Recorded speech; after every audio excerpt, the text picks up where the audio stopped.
Hello and welcome back, everyone. Scootsy16 here with the Outlaws here in the Chem Lock League in Super Mega Baseball 4. Last time we left off, we had a big victory against the Marauders, and we are heading back to Whacker's Wheel for the second part of a doubleheader. The Outlaws will be facing off against the Marauders for the second consecutive game, and we're going to jump right into this one today. We do find ourselves on the outside looking in early in the year, trying to find our way into the playoffs. If you see, we're currently 2-2, one game behind the Pythons and the the Maulers. The difference between the Maulers and the Marauders is going to mess me up all year. But we find ourselves also right at actually I just see we jumped ourselves ahead in the race for the wild card, so it's still very early, but it's nice to see ourselves in blue, and hopefully that stays that way as we continue moving forward. Fun fact, we will now see a healthy Rory Bowen, who got blasted in the first game of the season and on opening day. He will be coming in with a new stimulated trait, which will only kick in the bottom of the fourth, and that's only a 5% chance to occur. So we'll see if it happens in this one. But let's go ahead and watch this one. Taking a look at the suggested lineup, as always, I am going to move it around. We're going to put Glass, or is there Jerry Love? I'm going to do this between these two every time. Jerry Love's going to be our DH as normal. We're going to put Glass back at third base now that he's no longer 10, so let's move him over there. We're going to put Fernanda Branch at shortstop. We're going to put Babshishin in center. We're going to have Giovanni Mayste at catcher, Quintana at second base. Justice Colon is going to have to keep fighting through the struggles because she is our captain. Scarelli is going to be our primary right fielder, and in left, I'm going to put... Let's give Musty Donovan a chance. Actually, let's see who we're facing off against really quick. Jasmine McSticks is a righty, so that means that the power versus lefty trait won't activate. So I think we continue to let Alfredo Levine get the start, as he has been playing successfully so far. We're going to let him continue to play, and we'll see what happens. Babshishin, we're going to move him up to the one spot. We're going to put Jerry Love at... Actually, I want Scarelli in the two spot again. We're going to put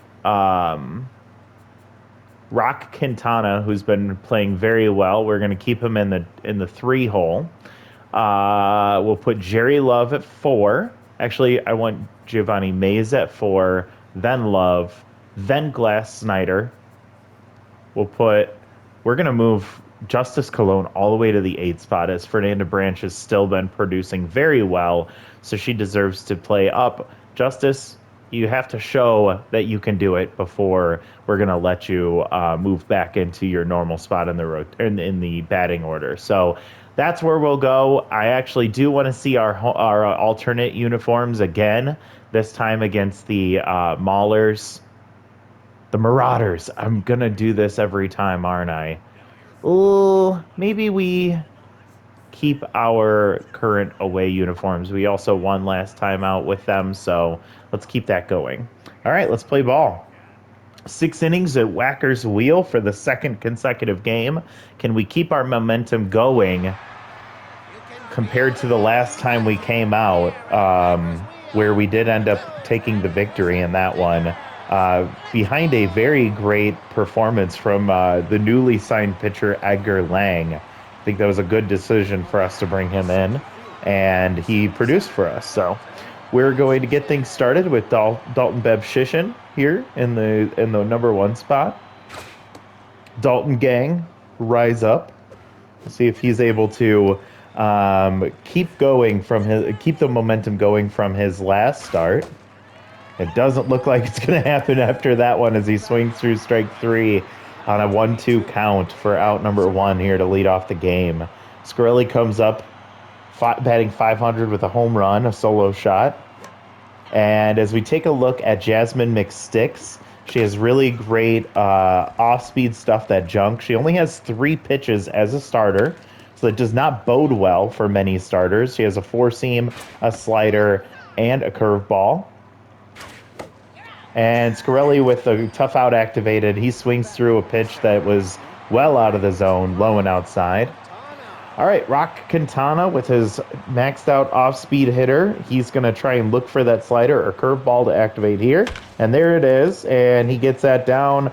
Bellotto is able to get it over quickly to Sandman for out number 3. So quick 1-2-3 inning for McSticks.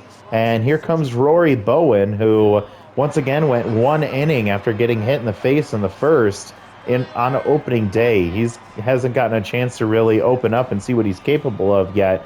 So we'll see what happens here. He has to face off against Skyler Rocket, who lines one straight to Glass Snyder there at third base for out number 1. Locked in Dipper Bellotto comes up. He's playing shortstop today. He's got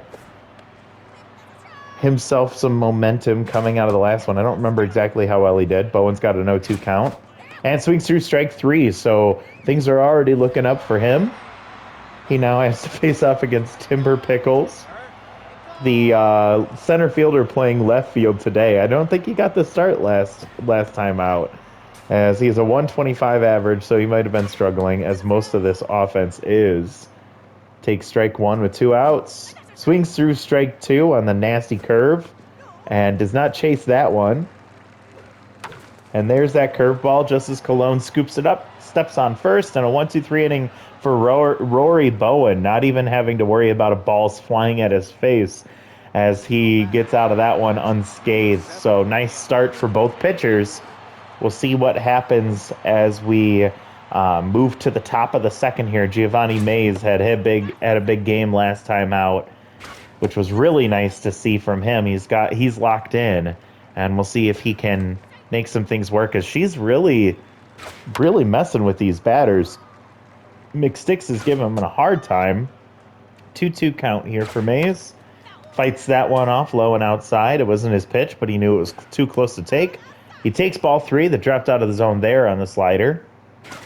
And the fastball just gets a piece of it. 3-2. Fights another pitch off, so really making her work here. And hits that ball hard, but he's just late, and that tail's foul. And she gets him there as he strikes out on a slider that drops out of the zone. It looked good, and then it just fell out. She's got that junk, and it's really working for her right now as she gets the strikeout, her second of the day, I believe. And that dribbler to shortstop. Bellotto ranges over there, making a nice, easy play, and Jerry Love loses his mojo as well. Glass Snyder took the day off as he's had a rough start to the season. He is batting 111 with 1 RBI. He's looking for those outside pitches.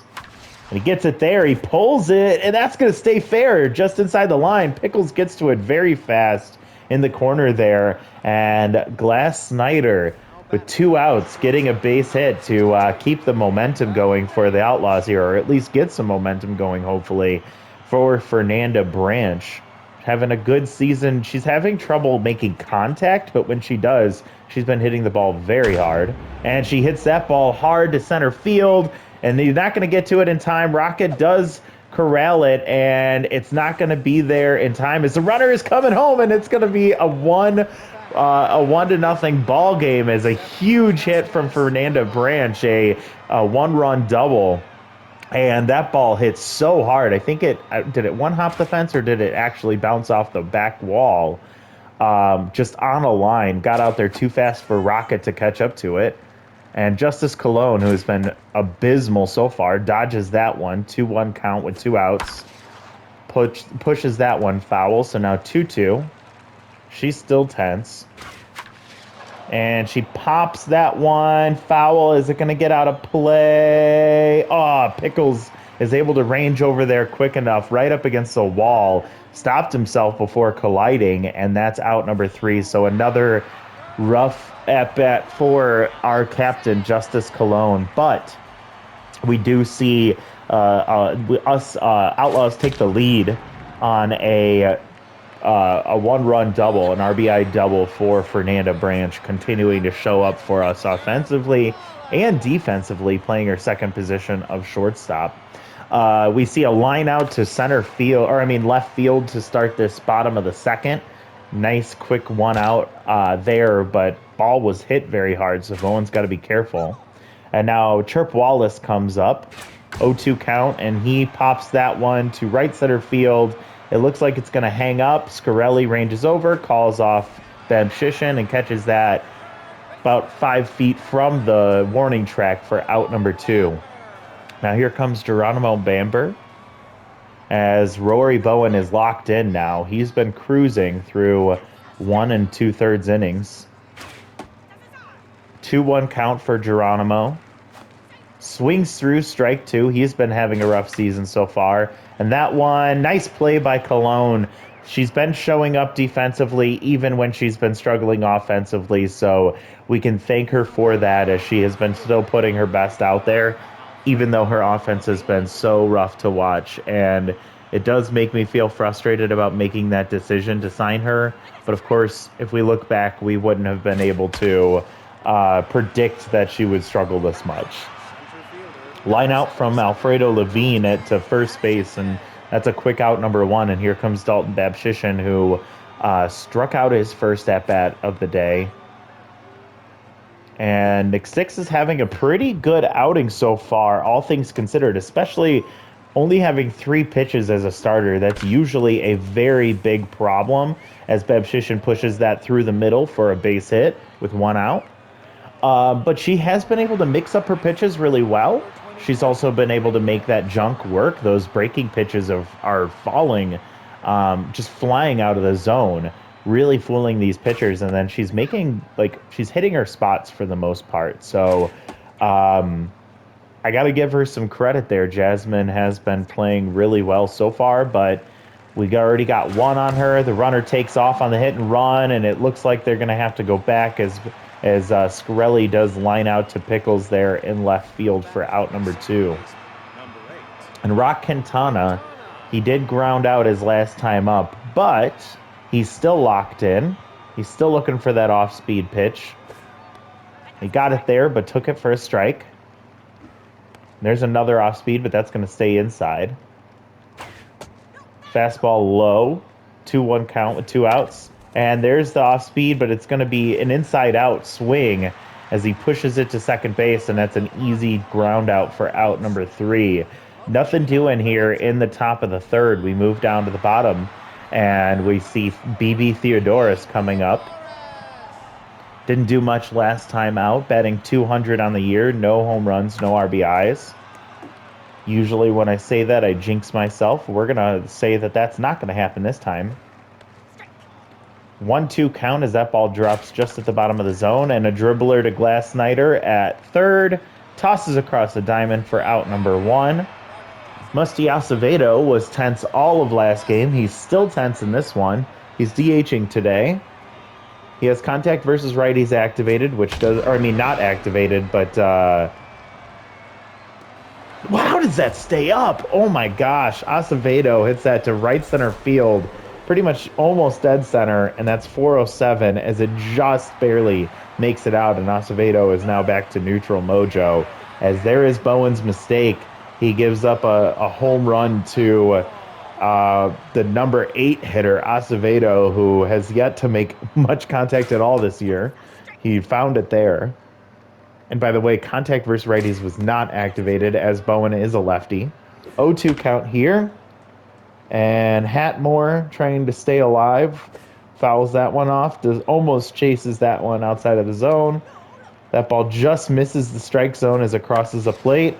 And nice diving effort from Branch, but that's going to make it into center field for a base hit. So back-to-back hits for the Marauders, and they wrap around to the top of the lineup for Skylar Rocket, who lined out to 3rd his last time.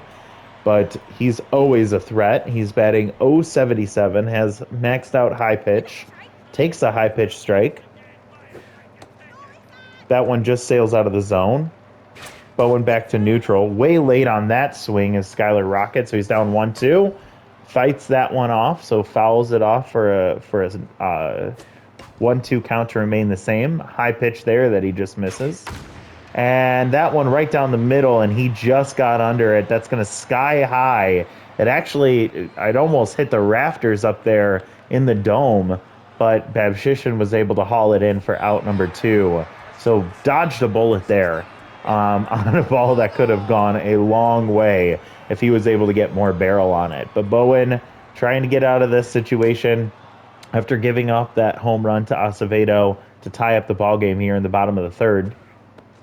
Not great speed over there at first base. And a dribbler to second. Quintana is able to scoop it up, barehand it, and toss it over to first for out number 3. But a run does come across on the Acevedo homer. The solo shot puts it at a tie ball game 1-1 heading into the top of the fourth here. So the stimulated trait that Rory Bowen has gives him the opportunity to turn into juiced fitness in the last 2.5 innings of a ball game. So it means that in the bottom of the fourth, if he's pitching, we could see it activate, but there's a 5% chance for that to occur. As the ground out gets out number 1 for McSticks, Jerry Love comes up with that fastball hitter, and he tops that one off, and it's going to go into foul territory, but easy catch for Sandman for out number 2. Really unfortunate there, as that ball just completely did not make good contact there. So here comes Glass Snyder with 2 outs, and he swings at the first pitch, and that's going to pop foul. And nice range from Bamber as he's able to get to that quickly for out number 3. So 1-2-3 inning for McSticks, and she's in a groove. Bowen comes in, as we'll take a look and see if Stimulated does get activated here against Timber Pickles, who's 0 for 1 today. And nope, no stimulated trait for Bowen. I guess it's reasonable to see him out here in that bottom of the fourth. I just don't know if we'll be able to consistently see that. One thing to note about these shorter games is that stamina scales with the length of the game's structure. So we set it for 6 innings instead of 9. So you'll see he's at pitch 42, which is about half stamina, and that would be not even close to the same thing if we were looking at nice strikeout there from Bowen. He's still got it going for him. But if we were going full 9 innings, he would still have a lot more stamina left here in the bottom of the fourth. So that's where Stimulated becomes, I guess, maybe a little bit stronger in these shorter inning games. Nice diving play from Cologne, but that was clearly foul. Just trying to show that she's still putting in an effort. 1-2 count here. Fouls off another pitch. Chirp Wallace batting .222. And the runner goes on the hit and run, and they're going to get the runner over there at first base, but the batter out at first, but the runner does advance to second. As it essentially just turns into a sacrifice bunt, swinging bunt there. So 2 outs. Bamber comes up, swings at the first pitch and pops it foul. That one going to be a ball, and that one dropped into the top of the zone, but he swings and pops it straight up in center field, and Babshishin hauls that in for out number 3. So nice inning from Rory Bowen. He's still cruising, but great pitching matchup between McSticks and Bowen in this one, as McSticks has been able to hold our offense at bay outside of this individual right here, Miss Fernanda Branch, with a huge RBI double to take the lead, but not able to hold it, unfortunately, as we're still tied. So we'll see if she can make something work here. 1-2 count. And as she's done so often this year, if she's not making good contact, she's swinging through it and missing entirely. So Justice Cologne comes up, still tense. We see extreme pressure coming into play here in the top of the fifth. She hits that ball hard to left field, and it's not hard enough. And the ball gets dropped. Timber Pickles drops the ball in left field, and because she was running it out, she finds herself on second base. What a gift. That was just a silly little mistake, and we end up pulling Levine here for Nick Douglas as a pinch hit bat in the bottom, or in the top of the fifth. 1 out. Great speed over there at second base. McSticks finding herself in a little bit of trouble, even though she's locked in. She can thank her outfielder for that mistake. 3-1 count here for Nick Douglas, his first at-bat of the year. And he swings through strike 2. The pressure is getting high here. And he makes some contact, bloops it over the first baseman, and with maxed out base runner, easily scores is Justice Cologne. So I think if Justice isn't tense, the ball she hit is probably out of here just because of the max pressure and her tense mojo. She lost some power, but huge at bat from Nick as he was able to get that one over first base for his first hit and first RBI of the season, and it's a 2-1 lead for the Outlaws. Jasmine back to neutral mojo. Beb Shishin comes up 0 for 2 today. Takes ball 3 inside, so full count with 1 out. Takes strike 3. He was lost on that one, and he has to go and sit back down. Very frustrated but so is the rest of the team for the mistake there, and Scarelli comes up, having to face off against Aliyah Stubbs, who pretty much mowed this team down in the last game. And she comes in, one pitch, pop foul, and Sandman catches that for out number 3. So Scarelli goes down, but a run scores on an error from Pickles in left field on the hard hit ball by Justice Cologne, giving her second base, and then a huge hit from Nick Douglas, who ended up scoring that run. Musty Donovan comes on in to replace him in left field. And Bowen's still cruising here. He is still in neutral mojo. And that ball, nice stab as he's able to get it before it gets past him, and that puts him up into locked in. He has to face off against the only batter who's been able to give him a hard time today, Musty Acevedo, who barely got the ball out of the yard with his home run to left center field. And a 1-1 count here for Bowen. And dribbler to Cologne. Steps on the bag for out number 2 here in the bottom of the 5th. Brecken Hatmore comes up, the number 9 hitter. Did get a single his last time up. This is the 60th pitch here for Bowen. It's a strike, so 0-2 count with 2 outs, and does not chase that ball low and out of the zone, but chases that one as it sails away, and that's a nice strikeout for Bowen. I don't know how many strikeouts he has on the day, but boy, he is showing himself to be an ace in this one. Rock Quintana 0 for 2, 2 groundouts, but somehow he's still locked in and hoping to take advantage of a nice mistake here and she does it. She gives a mistake, and he makes her pay as that ball gets out of here. And Rock looks over at Stubbs and says, "I'll be your Huckleberry," as that gets out of here in a hurry. And Rock Quintana, 4th home run of the season. All of them are solo home runs, as he's got 4 home runs and 4 RBIs. But we extend the lead, and it is now 3-1. And Aliyah Stubbs, who did not make a mistake the last game that we faced off against her, made one there, and a very big mistake. She is tired. And Giovanni Mays, can he do it back to back? God will forgive you for that pitch, but the Outlaws won't, and that gets out of here in a hurry. Giovanni Mays, opposite field, 428, his 2nd home run of the year. And that first one came in the last game against the Marauders, and we're starting to run away with this one a little bit. Now, I'm not going to get too far ahead of myself as Isaiah Lowbrow comes in to replace Aliyah, who is just gassed, and a nice one pitch right back up the middle for Jerry Love as he gets the base hit. So 3 consecutive hits for the Outlaws, and a 4-1 ball game here in the top of the 6th inning. Glass Snyder comes up 1 for 2 with a single.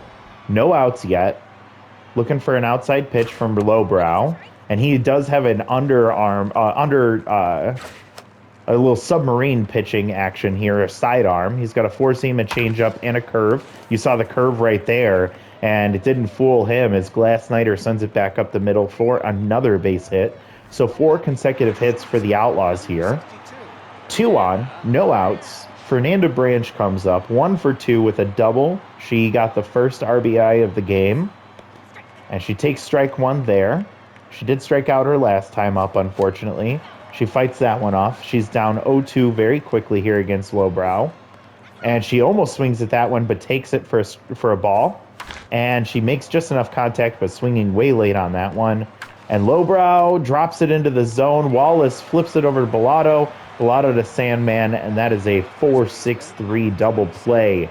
The runner from first does advance to third, but 2 outs now. Top of the 6th, 4-1. Justice Cologne takes a high strike. She's still tense. That's a ball. She does not get a hit for that last at bat. It was an error. And that curveball drops into the zone for a strike. And she swings through strike 3. I don't know what to do about Justice.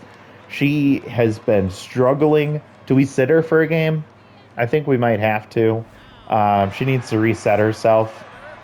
But great inning nonetheless, as we got 2 runs on the back-to-back shots from Rock Quintana and Giovanni Mays. And that ball goes right to Quintana. Rocket from Skylar Rocket for out number 1 here in the bottom of the 6th. And Rory Bowen still cruising. He is still locked in.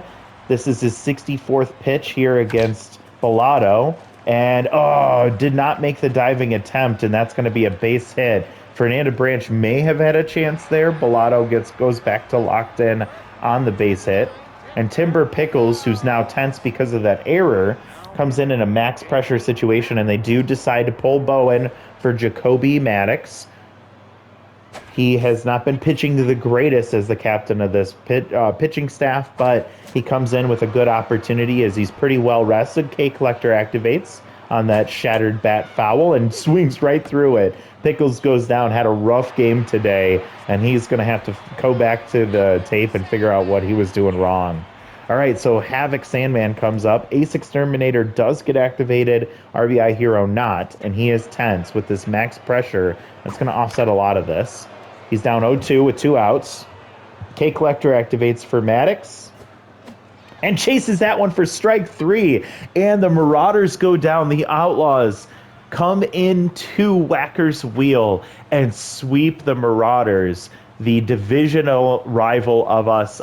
Very happy to see us find some success there, and it feels good to get some momentum going for this team. But man, can we just say huge shout out to Rory Bowen, who comes in and pitches 5 1/3, I believe. We'll take a look in just a second. Only made 1 mistake, and then, of course, our offense really showed up today, which has been, I'd say we've had a lot of power output from our team in the beginning of this franchise, the beginning of this season. Love to see this, as we saw back-to-back jacks from Rock Quintana and Giovanni Mays. We saw a huge RBI double from Branch.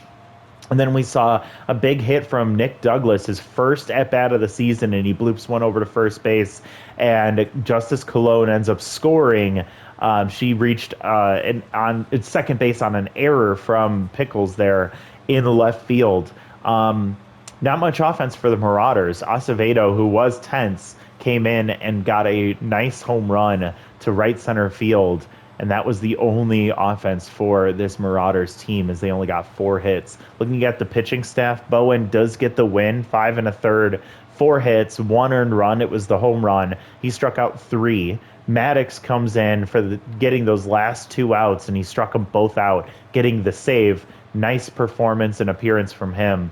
McSticks, she did have a great outing, went 4 2/3, giving up 4 hits, 1 earned run, and 5 strikeouts. But she gets the loss, unfortunately, as Stubbs, normally the ace of this staff, comes in, gives up 2 hits. Both of them are home runs, and then Lowbrow ends up finishing things off. He gave up 2 hits, but that 1 inning and 1 strikeout keeps his ERA at 0.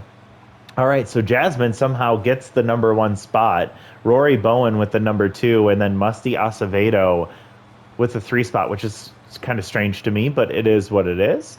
And that is another victory. So the Outlaws kind of finding their footing here. I'd say the only thing that I'm concerned about is Justice Cologne. I feel like if she'd been producing from the beginning, we probably would see ourselves with a better record than we currently do, as she could have been the difference in a few of those games. Looking at these manager moments, I have to decide between Giovanni Mays and Crisp Lopside. Minus 25 loyalty. That's kind of unfair. Crisp, the 19-year-old, valued at 8.5, where Giovanni Mays is valued at 9. Oh boy. Um, I'm gonna do Mays just because he's older. Crisp Lopside, I think, is going to keep developing more, but I am going to look for an opportunity to boost Mays' loyalty back up. All right, so taking a look at what happened since that last game, we see an opportunity for development for Cologne. We want to give them to her wherever we can. Mutton House loses his power. That doesn't mean anything. Jerry Love. Oh, this is interesting. A chance for power and a chance to lose Wild Thrower. If he loses Wild Thrower, we can get him back in the lineup as our primary left fielder, and we have a lot more flexibility on this team. So that is very interesting. Muhammad Holmes, another chance for volatile. Or what, it was a consistent last time? I think it was consistent. Emmy Williamson on the waiver wire gets 7 fielding. Glass Snyder, chance for some additional contact and power. And then Alex Hernandez for some development there. And then a chance for Edgar Lang to gain falls behind, which I don't know if I want to risk that. So let's take a look. This one for Jerry Love, I think this is a no-doubter. I think we look to see if we can get rid of that. I know he's 34, but if we can get him in the field, we have some more flexibility on this team for the DH spot, because right now we got to keep Jerry in the lineup, but risking Wild Thrower from the outfield is very scary. Plus, he's an infield / outfielder, so there's so many opportunities of where we could put him. So let's go ahead and do this one. So 1 power for sure, chance for more power, we don't get it. 15% chance for Wild Thrower to get lost, and we don't lose it. So unfortunately, it does not work out in our favor there. Edgar Lang, he's 24. Chance for more velocity and accuracy. Loses 1 junk, which would be okay. But he does have a chance for falls behind to come in, which would be minus 25 on the first pitch of every at-bat. I don't know if that's a good idea. Alex Hernandez, 22. I don't know if he's somebody we want to develop. This is cheap, so we might go that route. Justice Cologne, I think we for sure do this. Just give her some extra fielding. Maybe this will help give her a little bit of a mojo boost as well. It won't affect her mojo, but I'm talking like in-game. She gets the +2 loyalty to max her out, and she gets 63 fielding now. All right, Glass Snyder. Chance for contact versus lefties. I don't think that's necessary. That is also very expensive for the 36-year-old, so I think we pass on this one. And then Muhammad Holmes, no, I'm not going to spend any more money on you. We already tried this and it didn't work out. So the last thing I want to think about is, do we do these two? I say why not for Alex, because it's cheap and it just improves him a little bit more, which will make him more viable when Giovanni Mays has to sit. Unfortunately, we don't get that extra contact. And then do we do this for Edgar Lang? He did deserve some development after his great performance last time out, but he doesn't deserve to get falls behind. 12.5% chance. I'm going to roll the dice here. Let's do it. Why not? We're here to win. We're here to win, baby. Let's make him better. +2 velocity, +3 accuracy, -1 junk. Does not get the 3 velocity. Can we get extra accuracy? We do not. Now, please, God, don't give him falls behind. And he doesn't get it. Thank goodness. All right, so a nice loyalty boost plus a little bit extra velocity and accuracy doesn't hurt, even at the expense of -1 junk. So, all right, we're going to leave these other 2 alone. We are going to take a look really quick. We saw that we were exploring some options here for like Vincent Moon to replace Mutton House. And I still think we want to do that, but I think we wait one more game because Muhammad Holmes is next on the docket for pitching. So I think we can get one more game before we sign Vincent Moon. Plus, we're gonna have to do a little bit of finagling with the roster chemistry because I can't go up to tier 3 for competitive. So if we were to go with replacing Mutton House here and bringing in Vincent Moon, we would then have to get rid of one of our competitive players. So one option I was considering was we could move Musty Donovan, but he is a pretty viable option and he's kind of our primary left fielder. It's either him or Alfredo Levine, and I kind of like him because he is a better hitter. And we didn't end up getting that lucky roll from Jerry Love. So we missed out on an opportunity for him to be an actual fielder for us. The other option would be that we could replace Nick Douglas, who is 20, pretty decent across the board. I kind of like having him on the team. Plus, he just showed up with a huge RBI single. So I don't think he deserves to get dropped. Plus, anybody that we would opt to bring in is pretty meh. We couldn't do, let me see. We'll start here. So we don't see Aaron Porter as a viable option for us, so I'm going to pass there. Keaton Henson is 38, would have low pitch, would just be a DH option. Nope, can't bring him in because he's crafty.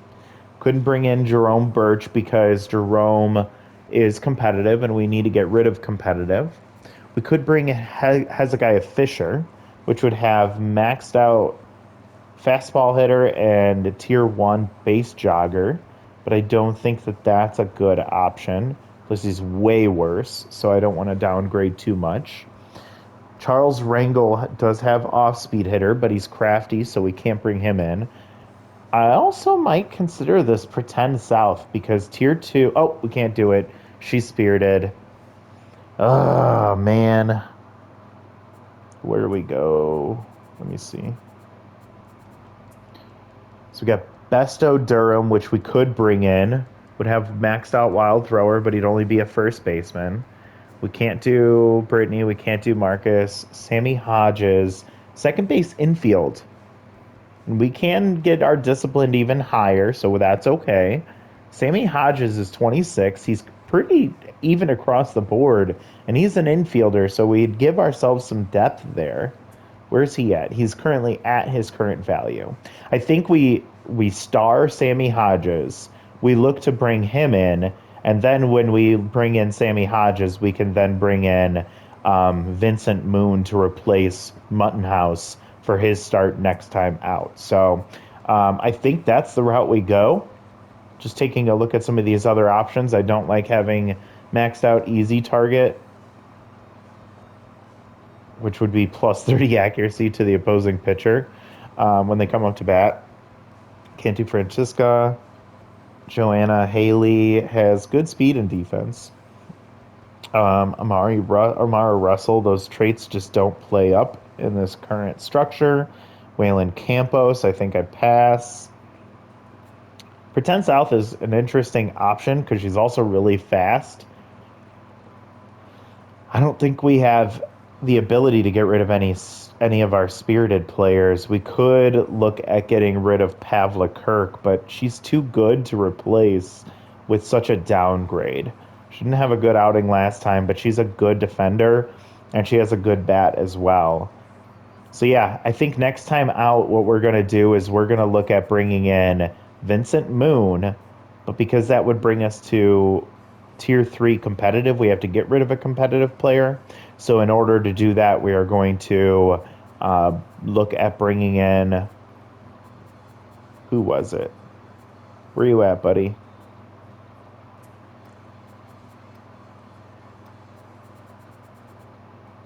It wasn't Cora. Sammy Hodges. We're going to watch Sammy here. I am going to keep these two starred because they are young options, and if we're seeing that we're not doing really well, we might just end up bailing on the season, and we could bring in these options to develop a little bit more before the end of the season. So They have some good traits for us. They could be some good options for us, but we'll have to see depending on how things go as the season progresses. But as of right now, we have a plan. We're not going to let Muttonhouse pitch again. We are going to see if we can get another good chance out of Muhammad Holmes before his next, before we look to see if we need to replace him. But looking at the standings, we're now +5. We're 3-2, and we're half a game back. All right, I think before we leave off, I'm going to simulate up to our next game. We will be facing off against the division leading Pythons in this one. We are going to their home ballpark. Let's see, where would we be playing? Let's take a look at the Pythons really quick. They play at Battery Bay. So we're heading to Battery Bay to face off against the Pythons, who have a really solid team. They've been playing really well, only one loss on the season, and they're getting their workhorse versus our workhorse. He has been pitching way better than us, Jace Burgess. And we're going to have to see what we can do here against this team. We might give Justice Cologne the day off. Actually, we could do a quick sneak peek at what our lineup would look like. I do think we maybe look to replace Justice, but let's see. We would put Jerry Love at DH. Glass Snyder would be at third. Fernanda Branch at first. We could put Pavla Kirk at first base. And then put Justice Cologne on the bench. And give her a day off. Giovanni Mays is getting a day off. Oof. It kind of stinks that we're doing this against the team leading the division, but I almost feel like we don't have a choice. I don't know if anyone feels any different. I am recording a lot of these games ahead of time, so I don't know if it's a good idea for me to wait to see what happens, but I don't know. I'm going to break those two up. Jerry Love here. Musty Donovan. We'll put Glass Snyder ahead. Musty, then Pavla. We'll give her another chance here. And then Alex Hernandez. So my question is, do I keep Giovanni Mays in, even though he's tired? And the next game he would for sure have to sit. We play against the Burners in doubleheader. Who are the Burners, or how are they doing? The Burners are 2-2. They're a division opponent too. Maybe we let. I think we let Giovanni Mays play another game. So when the catchers are at well fitness, it does not affect their status. But if they go one more game, then they're getting too tired, and then they for sure have to sit. So Giovanni Mays is going to play in this one because it is a pivotal matchup, and we're going to bring him up to the 4 spot here, kind of jumping ahead of everybody else, and that does make our offense a lot deeper. And then we have Musty Donovan to round out the pitching staff here, or I mean the batting order. We'll put Muhammad Holmes on the mound to face off against their pitcher, Jace Burgess, who is not their captain. It's Joseph Roosevelt, and then Escrow Thicket and Jamie Nash, who pitched the last one. So Jace Burgess is coming up. Great junk and great accuracy. 4 pitches, 3 off-speed pitches. So we'll see what we can do against him, but we have to bring our A game in this one. So we'll see what happens next time out. Thank you all for watching. If you have any feedback, we welcome that. So feel free to share in the comments down below. Make sure that you're following along with this playlist if you'd like, as well as subscribing so that you can get these updates when these games get posted, which is every Monday morning at 8 a.m. Central Time. We'll talk to y'all later. Thank you so much. Bye, everyone.